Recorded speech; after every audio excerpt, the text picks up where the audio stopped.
A recipe is a set of something like 2 to 5 methods strung together in a way that is coherent to reach a certain objective, right? So for me, it's really helpful because I really like the titles of the recipes because they're titles that are actions, right?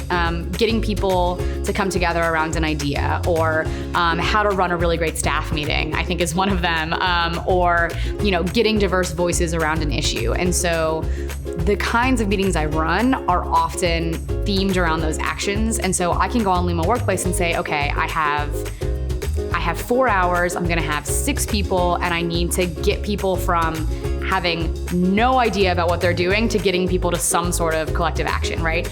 And I can go on LUMA Workplace and really easily find with the filters and the titles the type of recipe that I can use. And usually I don't use exactly that recipe to the letter. Sometimes I do. But what's great about LUMA is that I can take pieces out that I don't have time for, or move and shift things around if I think this group, fits a different kind of structure to the recipe. And so it's nothing that's really definitive or really prescribed if you don't need it to be. But it's just something that kind of gets your brain turning about how these methods can flow together in a way that'll get you to a place that will achieve the goals of your meeting. And so I really like that because I think some of the hardest parts of the LUMA, it's great because it's so flexible, but sometimes having that expert opinion on how to string them together can be really helpful, especially if you don't have a lot of time to plan your meeting, or if, I don't know, the day before you realize you have a meeting tomorrow that you need to do.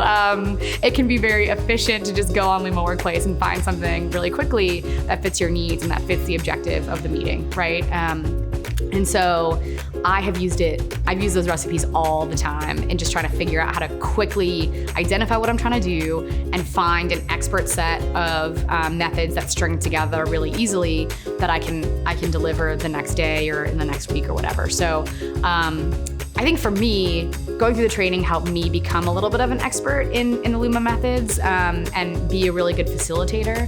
What the workplace does and what the recipes do is help me tap into the brains of people who work at LUMA and who use these methods far more than I do and have this kind of expertise around how best they flow for the objectives of whatever you're doing. And so I find that really helpful when I don't have a lot of time to kind of unpack all of the methods and move them into the order that I think is best.